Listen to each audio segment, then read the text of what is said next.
Hello everyone, বিকেলের নাস্তায় তৈরি করতে পারবেন এই ধরনের একটা রেসিপি শেয়ার করছি। এই নাস্তাটা আমি তৈরি করব চিকেন দিয়ে। এইটা খেতে কেমন হবে সেটা আপনারা রেসিপিটা দেখলেই বুঝতে পারবেন। এখানে আমি নিয়েছি সাদা মুরগির মাংস। হাড় ছাড়া মাংস হলেও হবে, আবার হাড়সহ মাংস হলেও চলবে। দেশি মুরগির মাংস দিয়েও আপনারা এটা তৈরি করতে পারবেন। তো মাংসগুলো আমি ছোট পিস করে কেটে নিয়েছি। এখানে আমি হাড়সহ মাংসও নিয়েছি, আবার হাড় ছাড়া মাংসও আছে।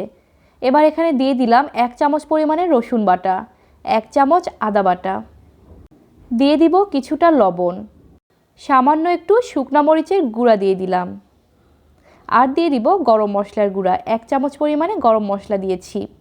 ব্যবহার করেছি কিছুটা কর্নফ্লাওয়ার, একটা ডিম দিয়ে দিলাম। এবার সবগুলো উপকরণ ভালোভাবে মাংসের সাথে মিশিয়ে নিতে হবে। এখানে কর্নফ্লাওয়ারের পরিমাণটা বাড়িয়ে দিলে খেতে কিন্তু বেশি ভালো লাগবে। তো আমি মশলাগুলো ভালোভাবে মাখিয়ে মাংসটা মেরিনেট করে রাখবো আধা ঘন্টার মতো।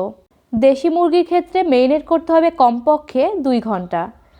30 মিনিট পরে মাংসটা ভেজে নিব।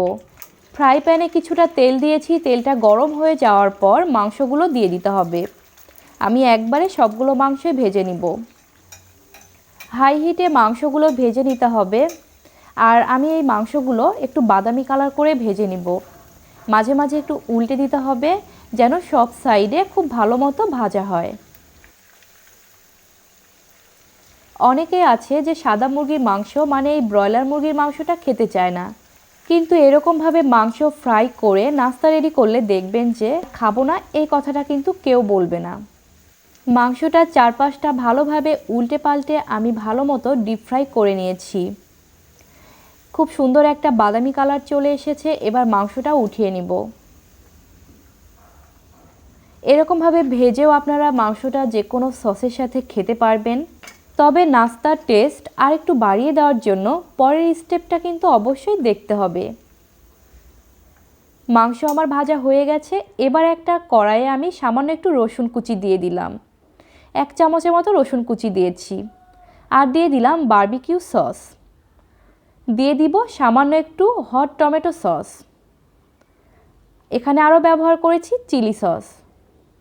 তো এবার এই 3 রকমের সস একটু ভালো করে নেড়ে চেড়ে মিশিয়ে নিব। হালকা তাপ দিতে হবে, খুব জোরে কিন্তু এই পর্যায়ে তাপটা দেওয়া যাবে না।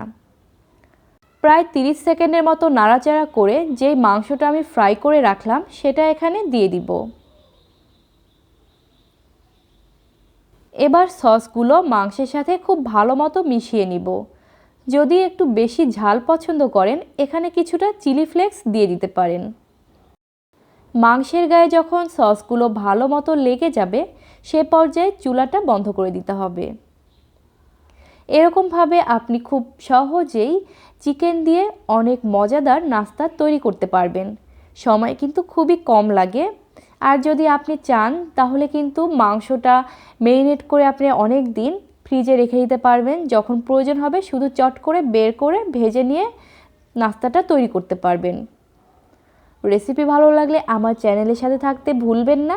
আজকের মতো এ পর্যন্তই। আবার দেখা হবে মজার কোনো নাস্তা রেসিপি নিয়ে।